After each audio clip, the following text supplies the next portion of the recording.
अगर हमारे किसान और युवाओं का भविष्य सुनिश्चित नहीं कर पा रहे हैं हम, तो मैं समझती हूँ कहीं ना कहीं हम सब अपने फर्ज से डगमगा रहे हैं। वही मैं वित्त मंत्री से पूछना चाहती हूँ कि कृषि ग्रामीण अर्थव्यवस्था की वृद्धि दर क्या है, यूपी को इस बजट के तहत क्या मिला है। आज हमारा देश चौकीदार बन गया है। अग्निवीर जैसी योजना ला के इस सरकार ने नौजवानों का, युवाओं का, इस देश की प्रतिष्ठा का सम्मान गिराने का काम किया है। सभापति महोदय, आपने मुझे बजट में बोलने का मौका दिया, मैं आपको धन्यवाद देना चाहती हूँ। हमारा देश किसान प्रधान और कृषि प्रधान देश है। अगर हमारे किसान और युवाओं का भविष्य सुनिश्चित नहीं कर पा रहे हैं हम, तो मैं समझती हूँ कहीं ना कहीं हम सब अपने फर्ज से डगमगा रहे हैं। जहाँ वित्त मंत्री ने 9 प्राथमिकताओं की बात करी और कृषि को जहाँ पहला स्थान दिया गया, वही मैं वित्त मंत्री से पूछना चाहती हूँ कि कृषि ग्रामीण अर्थव्यवस्था की वृद्धि दर क्या है।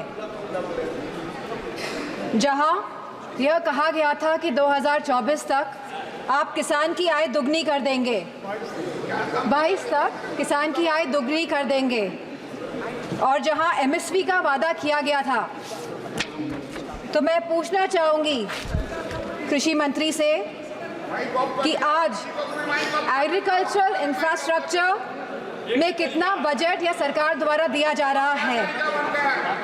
यूपी को इस बजट के तहत क्या मिला है। क्या एक भी मंडी पिछले 10 सालों में उत्तर प्रदेश में बनी है। और अगर किसान की ज़रूरतमंद जैसी चीज़ों पर क्या यह सरकार ने कोई भी जीएसटी माफ़ करी है, या खाद में सब्सिडी देने में यह सरकार कायम रह पाई है। और जहां खुद प्रधानमंत्री आए थे उत्तर प्रदेश में विधानसभा चुनाव में, और उन्होंने वादा किया था उत्तर प्रदेश की जनता को, उत्तर प्रदेश के लोगों को, कि वो आवारा मवेशियों की समस्या से किसानों को हल दिलाएंगे, निजात दिलाएंगे।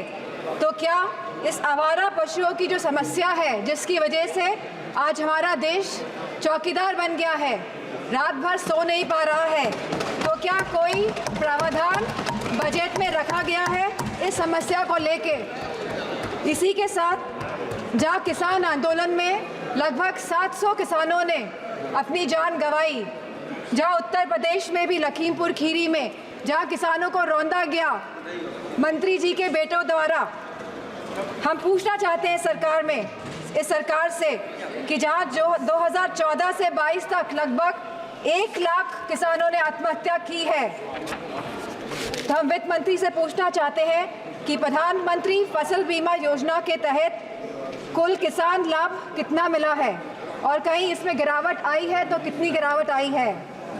यह सरकार लगातार 1 दशक से किसानों की अवहेलना कर रही है। गांव की अर्थव्यवस्था पूरी तरह चरमरा गई है, और इसकी एक बड़ी वजह महंगाई है। और जहां मनरेगा में इस सरकार ने 89,000 करोड़ का बजट दिया है, तो हमारी मांग है कि कम से कम 100 दिन की वेजेस मनरेगा के तहत लोगों को सुनिश्चित करी जाए, और लगभग 20% मनरेगा का बजट बढ़ाया जाए। इसी के साथ शिक्षा बजट में भी लगातार हमारा घट रहा है, जहां यह केवल आज 2.5% है of the total budget spending allocation, और जहां यूनेस्को ने ये बेंचमार्क दिया है कि लगभग यह 4 से 6% तक होना चाहिए, वही यूजीसी के फंड्स लगातार घटाए जा रहे हैं, और इसको लगभग इस बार 7 से 61% घटा दिया गया है। जहां हम बात करते हैं सस्ती और अच्छी शिक्षा की, वहीं यह सरकार लगातार शिक्षा बजट जो कम कर रही है, तो मैं समझती हूँ इनकी नीयत कहीं साफ नहीं है, मंशा कहीं सही नहीं है हमारे देश के युवाओं के और स्टूडेंट्स के प्रति। वहीं आज हमारे देश का युवा निराश है, जहां निराशा संभव को भी असंभव बना देती है।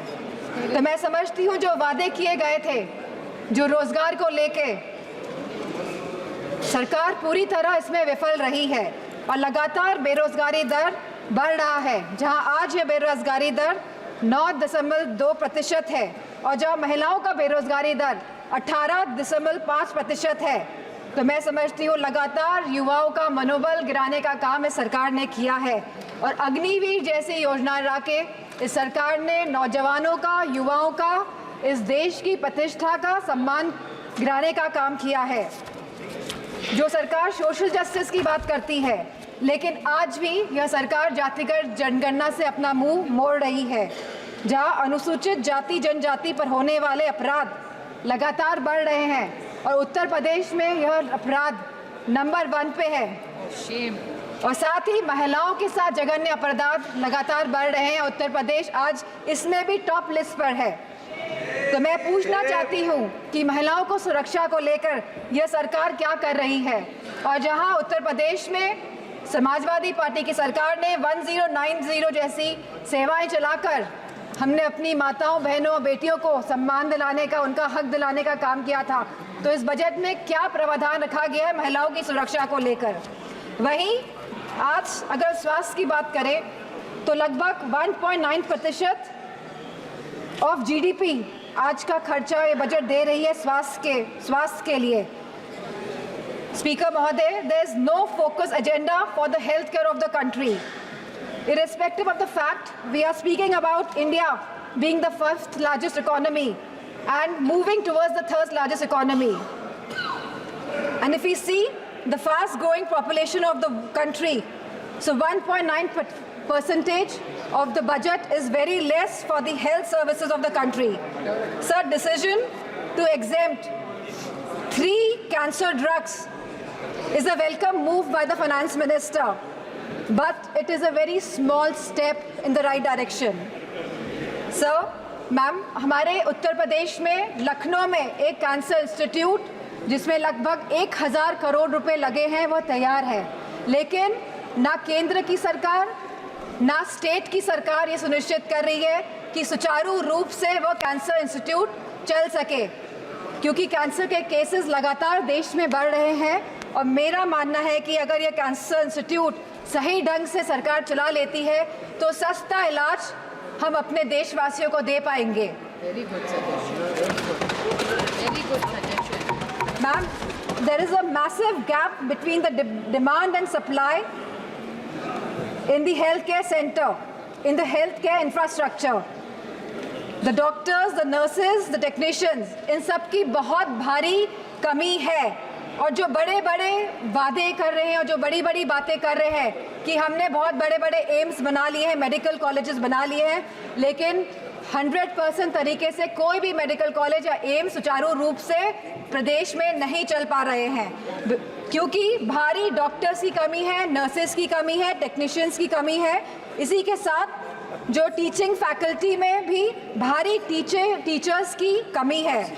सर, जो सरकार कुपोषण के बारे में बात कर रही थी, जो भारत को अनीमिया मुक्त बनाने के बारे में बात कर रही थी, तो मैं उनसे कहना चाहूँगी कि आप सभी अपने वादों में विफल हुए हैं। आपने जो वादे करे थे लोगों को, आपने सारे वादे जनता के साथ वो वादों को तोड़ने का काम किया है। सर, जहां आप GDP की बात करते हैं, जहां आप 3rd इकोनॉमी की बात करते हैं कि हमारा देश तीसरी बड़ी इकोनॉमी बनने जा रहा है, लेकिन वही हमें बात करनी है पर कैपिटा इनकम की, स्टैंडर्ड ऑफ लिविंग की बात करनी है, हमको महंगाई बांधने की बात करनी है, हमको इलाज मुफ्त और सस्ता दिलाने की बात करनी है। और जो कैपिटल एक्सपेंडिचर की आप बात कर रहे हैं, तो मैं समझती हूँ इसमें भी समय सीमा तय होनी चाहिए कि इंफ्रास्ट्रक्चर के जो भी प्रोजेक्ट्स बन रहे हैं उनकी समय सीमा निर्धारित हो, क्योंकि यह टैक्स का मनी है, ये जनता का पैसा है। धन्यवाद माननीय सदस्य। Ma'am, 2 minutes I will take ma'am. यह जनता का पैसा है और इसे सही ढंग से इस्तेमाल करने के लिए हम सब प्रतिबद्ध हैं। सो इसी के साथ मैं कहना चाहूँगी कि reformative and revolutionary changes can come in the country even after 11 years, but the dedication and concentration is required from the government. Nothing can alter the past, but responsible behavior by the government. And I'm not playing a blame game here. I'm saying a responsible behavior is the behavior in which we are responding to the present situation. And if the government plays a responsible behavior, then formative changes can come in the country. Thank you, Speaker. Very Ma'am. good.